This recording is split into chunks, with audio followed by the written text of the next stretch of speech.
जयपुर से, जहां मुख्यमंत्री भजनलाल शर्मा से शनिवार को सिक्किम के राज्यपाल ओम प्रकाश माथुर ने मुख्यमंत्री निवास पर शिष्टाचार भेंट की। बैठक में दोनों नेताओं ने राज्य और केंद्र सरकार से जुड़े विभिन्न विषयों पर चर्चा की। तो ये तस्वीरें दोनों की मुलाकात हुई और देखिए, दोनों की मुलाकात के दौरान कई महत्वपूर्ण विषयों पर, कई महत्वपूर्ण मुद्दों को लेकर चर्चा हुई है। सीएम भजनलाल शर्मा से मिले हैं सिक्किम के राज्यपाल ओम माथुर ने सीएम भजनलाल शर्मा से शिष्टाचार भेंट की और देखिए काफी देर तक बातचीत भी हुई विभिन्न विकास के मुद्दों को लेकर। जाहिर सी बात है और भी अन्य महत्वपूर्ण मुद्दों को लेकर दोनों के बीच चर्चा हुई है। बढ़ेंगे आगे बात अगली खबर की। जयपुर से खबर आपको बता रहे हैं, राज्यपाल से सिक्किम के राज्यपाल ओम प्रकाश माथुर की शिष्टाचार भेंट हुई है। राज्यपाल हरिभाऊ बागड़े से राजभवन में मुलाकात की है ओम माथुर ने। इस दौरान दोनों ने विभिन्न विषयों पर गहनता से चर्चा की। राज्यपाल से उनकी ये भेंट थी शिष्टाचार। तो राज्यपाल हरिभाऊ बागड़े से मुलाकात हुई है राज्यपाल ओम प्रकाश माथुर की। दोनों के बीच विभिन्न विषयों को लेकर गहनता से चर्चा हुई, बातचीत हुई। राज्यपाल हरिभाऊ बागड़े से शिष्टाचार भेंट हुई है राज्यपाल ओम प्रकाश माथुर की। जयपुर से खबर, सहकार से समृद्धि की संकल्पना को लेकर साकार कर रही राज्य सरकार सहकार सदस्यता अभियान से राज्य में मजबूत हुआ है सहकारिता का नेटवर्क। 7,34,000 के निर्धारित लक्ष्य की तुलना में 8,90,000 से अधिक बनाए गए हैं नए सदस्य। 1,706 ग्राम पंचायतों में पैक्स गठन के लिए सर्वे की कार्रवाई पूर्ण। 1,342 सहकारी समितियों में गोदाम निर्माण के लिए हुआ भूमि का चिन्हीकरण।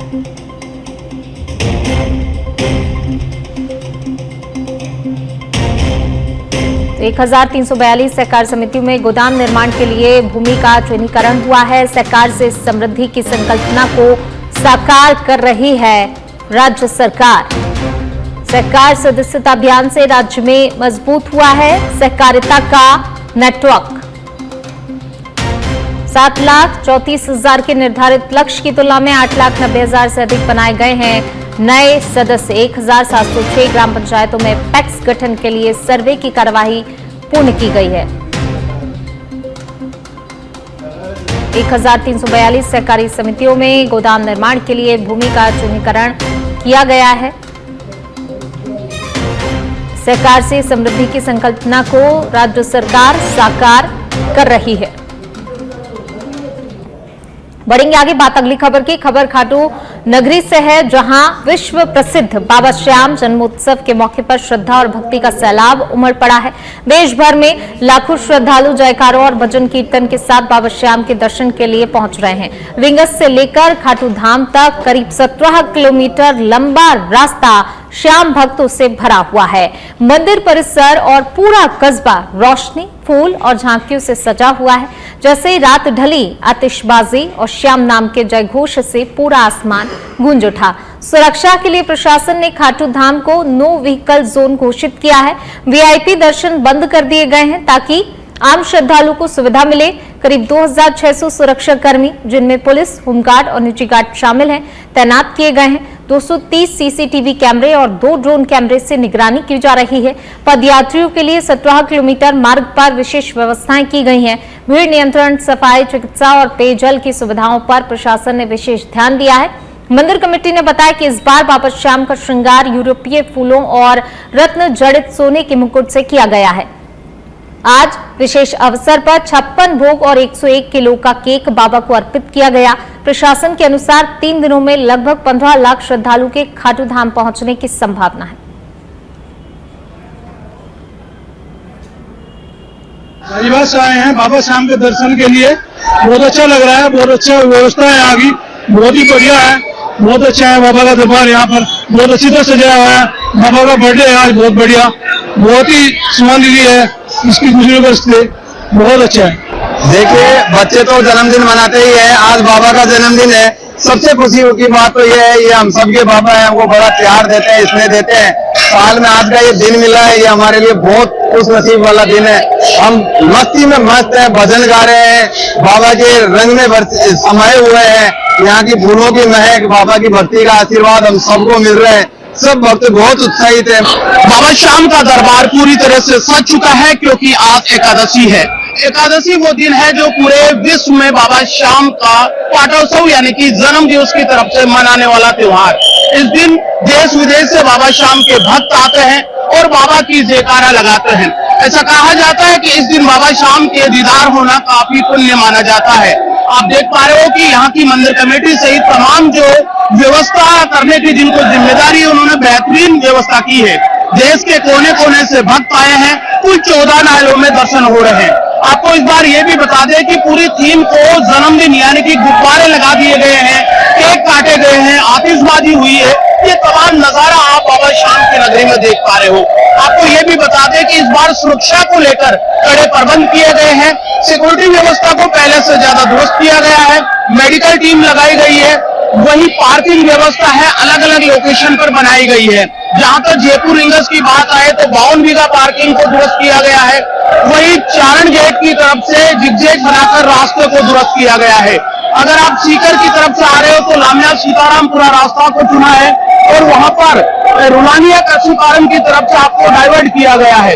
यहाँ की बात करें तो मंदिर कमेटी ने पीने के पानी के साथ साथ मेडिकल पर इस बार विशेष फोकस किया है। बाबा श्याम की जो दरबार है पूरा प्राकृतिक फूलों से सजाया गया है। ओम श्याम का स्लोगन लिखा गया है, गुब्बारे से बर्थडे की भी थीम दी गई है और यहाँ पर पूरा वृंदावन की तर्ज पर बाबा श्याम को सजाकर पूरी तरह से तैयार है और भक्त अपने हाथों में गुलाब का फूल, चित्र की शीशियां लेकर जय श्री श्याम के जयकारे कर रहे हैं। तमाम अपडेट आप देख पा रहे हो और ये श्याम दरबार है मुख्य मंदिर के बिल्कुल नजदीक। आप बाबा श्याम का ये दीदार देख पा रहे हो। तमाम अपडेट के लिए आप सच बेधड़क से जुड़े रहिए और यहाँ पर आप देख पा रहे हो कि आज देश के कोने कोने से अनुमान ये भी लगाया जा रहा है कि लगभग 30 से 40 लाख से ज्यादा जो भक्त है आज दीदार कर लेंगे। तमाम रिपोर्ट के लिए आप हमसे जुड़े रहिए। खाटू श्याम जी सीकर से मैं। और अब खबर रामगंज मंडी कोटा से है, जहां शनिवार को खाटू श्याम जन्मोत्सव के अवसर पर श्रद्धा और भक्ति से सराबोर वातावरण देखने को मिला। शहर में श्री श्याम फाउंडेशन के तत्वाधान में विशाल निशान यात्रा निकाली गई, जिसमें श्याम प्रेमियों ने 1100 निशान लेकर यात्रा को भव्य रूप दिया। यात्रा की शुरुआत पंचमुखी हनुमान मंदिर से हुई। इसमें महिला, पुरुष और युवक युवतियां अलग अलग श्रेणियों में शामिल हुए। ढोल, बैंड बाजों और भजनों की गूंज के बीच भक्तजन थिरकते हुए आगे बढ़े। यात्रा पन्नालाल चौराहे से होते हुए सुकेत रोड और फिर सुविधा नगर श्री श्याम मंदिर निर्माण स्थल तक पहुंची। शहर वासियों ने जगह जगह पुष्प वर्षा कर श्रद्धालुओं का स्वागत किया। वहीं अंत में श्याम प्रेमियों ने खाटू श्याम का मावे का केक काटकर जन्मोत्सव मनाया। शाम को श्याम मंदिर स्थल पर भजन संध्या का आयोजन भी रखा गया, जिसमें बड़ी संख्या में भक्तों के शामिल होने की भी संभावना है। तो श्री श्याम फाउंडेशन ने शोभा यात्रा को भव्यता दिलाई। पंचमुखी हनुमान मंदिर से यात्रा की शुरुआत हुई। ढोल, बैंड और रथ सज्जा से पूरा शहर गुंजायमान हो उठा। बढ़ेंगे आगे, बात अगली खबर की। अरनोद उपखंड क्षेत्र की ग्राम पंचायत मोहेड़ा नागदी में सांसद खेल महोत्सव का भव्य शुभारंभ किया गया। वहीं कार्यक्रम के मुख्य अतिथि राजस्थान सरकार के राजस्व मंत्री हेमंत मीणा रहे। विशिष्ट अतिथि के रूप में जिला महामंत्री नरेंद्र गिरी गोस्वामी, मंडल अध्यक्ष बालूराम डांगी, अरनोद नगर अध्यक्ष ईश्वर चौधरी, साखथली सरपंच रामलाल मीणा, मोहेड़ा सरपंच ओम प्रकाश मीणा और विकास अधिकारी राकेश कुमार नेनामा उपस्थित रहे। मंत्री हेमंत मीणा ने कहा कि प्रधानमंत्री के निर्देश अनुसार सांसदों को अपने क्षेत्रों में खेल महोत्सव आयोजित करना चाहिए ताकि गांवों से नई खेल प्रतिभाएं सामने आ सके। उन्होंने राज्य सरकार की सर्वांगीण विकास प्रयासों की भी जानकारी दी। वहीं विद्यालय स्टाफ ने मंत्री को बताया कि विद्यालय के शौचालय के ऊपर से 11,000 केवी बिजली लाइन गुजर रही है, जिससे दुर्घटना की संभावना बनी रहती है। इसके बाद मंत्री ने विद्युत विभाग के अधिकारियों को लाइन तुरंत हटाने के निर्देश दिए। डोराना के ग्रामीणों ने मोहेड़ा से डोराना तक सड़क निर्माण में ठेकेदार की लापरवाही की शिकायत की, जिस पर मंत्री ने संबंधित विभाग को मौसम खुलते ही कार्य शीघ्र पूर्ण करने के लिए निर्देश दिए। कार्यक्रम में बड़ी संख्या में ग्रामीण जनप्रतिनिधि और पार्टी कार्यकर्ता मौजूद रहे। खिलाड़ियों ने उत्साहपूर्वक भाग लेकर खेल भावना का परिचय दिया। तो कार्यक्रम में मुख्य अतिथि के रूप में हेमंत मीणा उपस्थित हुए। मंत्री हेमंत मीणा ने बिजली लाइन हटाने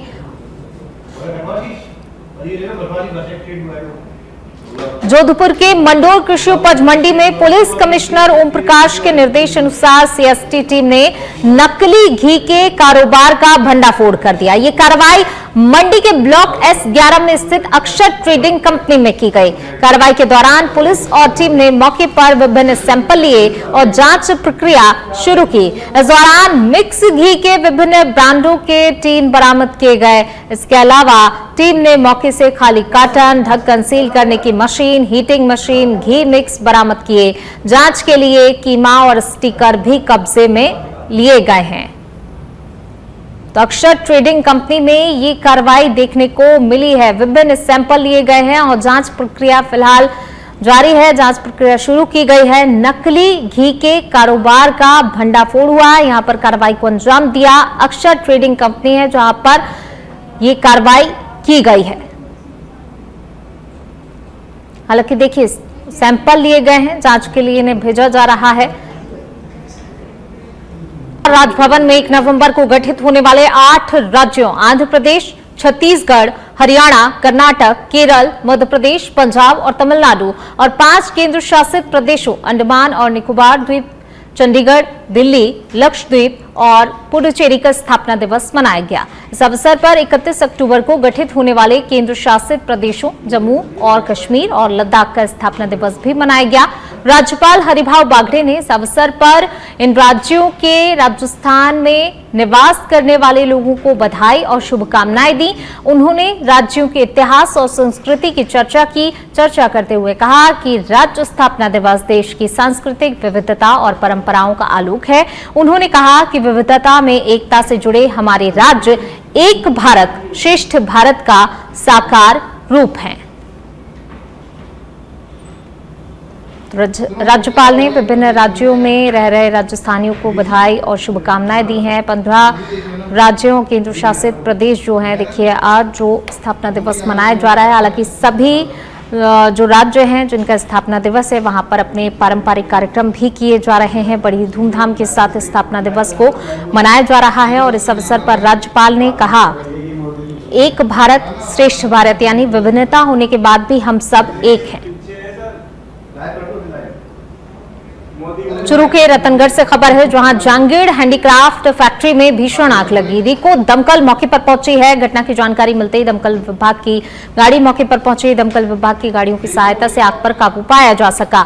आगजनी की सूचना मिलते ही मची अफरा तफरी। रिको औद्योगिक क्षेत्र में 3 नंबर रोड का ये मामला बताया जा रहा है जहां पर आगजनी की घटना हुई। जांगीड़ हैंडीक्राफ्ट फैक्ट्री में भीषण आग लगी है। रिको दमकल मौके पर पहुंच चुकी है। आग पर काबू पा लिया गया है। दमकल की सहायता से आग पर काबू पाया जा सका। आगजनी की सूचना मिलते ही चारों ओर अफरा-तफरी का माहौल हो गया, जिसके बाद तुरंत ही दमकल विभाग को इसकी सूचना दी। दमकल विभाग की गाड़ी मौके पर पहुंची और कड़ी मशक्कत के बाद जो है आग पर काबू पाया जा सका। इटावा कस्बे के पास एक तेज रफ्तार कंटेनर ने बाइक को टक्कर मार दी। हादसे में बाइक सवार और उनकी पत्नी की मौके पर ही मौत हो गई।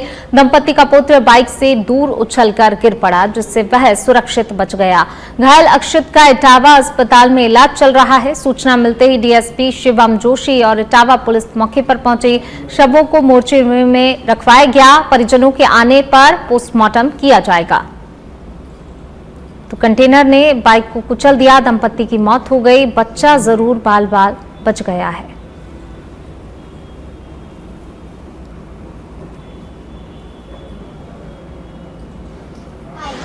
बाइक से जा रहे थे? कौन कौन थे? मेरी मम्मा, मेरे पापा और मैं। अच्छा, कहीं से हुआ एक्सीडेंट? ट्रक से हुआ है क्या? ट्रक से हुआ होगा? ट्रक से। आप कहाँ पढ़ते हो? आप कहाँ पढ़ते हो?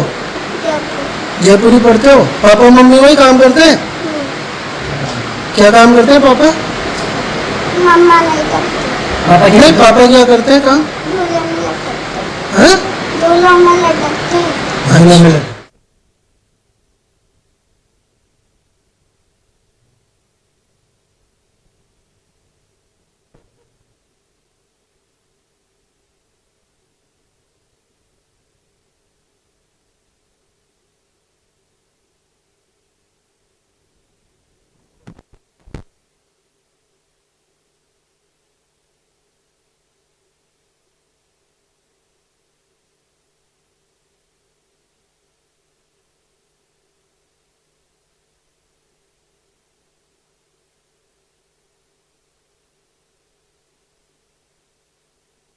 देश आज अपना 70वां स्थापना दिवस बड़ी ही धूमधाम के साथ मना रहा है। इस अवसर पर राजधानी भोपाल के लाल परेड ग्राउंड में विशेष प्रदर्शनी का आयोजन किया गया, जिसमें प्रदेश की विकास यात्रा, सरकारी योजनाओं और सांस्कृतिक धरोहरों को प्रदर्शित किया गया। मुख्यमंत्री डॉक्टर मोहन यादव ने प्रदर्शनी का शुभारंभ किया और विभिन्न स्टॉल्स का अवलोकन करते हुए योजनाओं और नवाचारों की जानकारी ली। इस अवसर पर केंद्रीय नागरिक उड्डयन मंत्री किरंजरापू राममोहन नायडू, केंद्रीय राज्य मंत्री कानून एवं न्याय अर्जुन राम मेघवाल भी उपस्थित रहे। मध्य प्रदेश के स्थापना दिवस की पूरे प्रदेशवासियों को, देशवासियों को बधाई। 1 नवंबर 1956 में बनने वाला मध्य प्रदेश तत्कालीन समय के मध्य भारत, मालवा, विंध्य, सीपी एंड बरार ऐसे कई राज्यों से जोड़कर के ये राज्य की रचना हुई और राज्य ने 70 साल की यात्रा में सभी प्रकार के क्षेत्रों में अपनी प्रगति, उन्नति करते हुए अपने से एक समृद्ध राज्य का उदय कराते हुए भी अपनी विकास यात्रा को नहीं रोका। छत्तीसगढ़ आज हमारा ही अपना भाई है, जो हमसे अपने योजना के दृष्टि से एक अलग प्रकार का राज्य बनकर के निकल के आया और हमें इस बात का संतोष है कि उसके भी 25 वर्ष हो रहे हैं। तो छत्तीसगढ़ के मुख्यमंत्री को, छत्तीसगढ़ की सरकार को और माननीय प्रधानमंत्री को भी धन्यवाद। वो आज उसकी रजत जयंती में शामिल हो रही है, हमारे लिए सौभाग्य की बात है। जब हम अपने 70वें वर्ष की तरफ बढ़ रहे हैं तो वो समान रूप से कई क्षेत्रों में हमने अपने जो नए नए लक्ष्य हासिल किए उस दिशा में छलांग लगा के आगे बढ़ रहे हैं। आज हम कल्पना करें केवल 70 साल की विहंगम उस सिंहावलोकन के आधार पर, तो हमारी ये 20 साल की यात्रा 55 साल पे भारी पड़ती है। उसके आधार पर हम बीते 2 साल की यात्रा के लिए भी हमने अपनी प्रदर्शनी में लक्ष्य हासिल करने के लिए वो टारगेट भी रखे और अतीत के काल से भारत के अभ्युदय का भी कहानी और उसके माध्यम से गौरव। और चलिए अब आपको सीधी तस्वीरें बताते हैं छत्तीसगढ़ से, जहां पर प्रधानमंत्री नरेंद्र मोदी का आज छत्तीसगढ़ का दौरा है। क्या कुछ फिलहाल वो कह रहे हैं, आपको सुनवाते हैं। विधानसभा के अध्यक्ष के तौर पर अपना मार्गदर्शन दे रहे हैं और विष्णुदेव साय जी की सरकार छत्तीसगढ़ के विकास को तेज गति से आगे ले जा रही है। साथियों, आप मुझे भली भांति जानते हैं। आज भी जब मैं जीप से निकल रहा था, बहुत पुराने पुराने चेहरे में देख रहा था। बहुत मुझे मन को बड़ा संतोष हो रहा था। शायद ही कोई इलाका होगा जहां मेरा जाना न हुआ हो, और इसलिए आप भी मुझे भली भांति जानते हैं। साथियों, मैंने गरीबी को बड़े निकट से देखा है। मैं जानता हूं गरीब की चिंता क्या होती है, गरीब की बेबसी क्या होती है। इसलिए जब देश ने मुझे सेवा का अवसर दिया तो मैंने गरीब कल्याण पर बल दिया। गरीब की दवाई, गरीब की कमाई, गरीब की पढ़ाई और गरीब को सिंचाई की सुविधा, इस पर हमारी सरकार ने बहुत फोकस किया है। मैं आपको एक उदाहरण देता हूं। साथियों, 25 साल पहले हमारे इस छत्तीसगढ़ में सिर्फ एक मेडिकल कॉलेज था, एक। आज छत्तीसगढ़ में 14 मेडिकल कॉलेज है। हमारे रायपुर में एम्स है। मुझे याद है देश में आयुष्मान आरोग्य मंदिर बनाने का अभियान भी छत्तीसगढ़ से ही शुरू हुआ था। आज छत्तीसगढ़ में करीब 5,500 से अधिक आयुष्मान आरोग्य मंदिर है। साथियों, हमारा प्रयास है कि गरीब को सम्मान का जीवन मिले, झुग्गियों की, कच्चे घरों की जिंदगी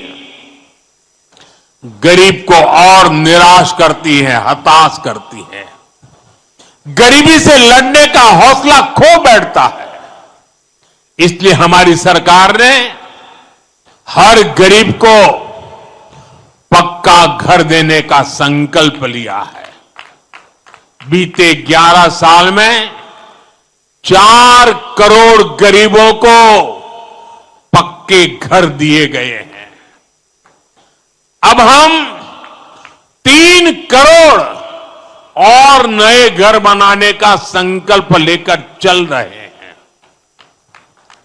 आज के दिन भी एक साथ छत्तीसगढ़ में 3.5 लाख से अधिक 3.5 लाख से अधिक परिवार अपने नए घर में गृह प्रवेश कर रहे हैं। करीब 3 लाख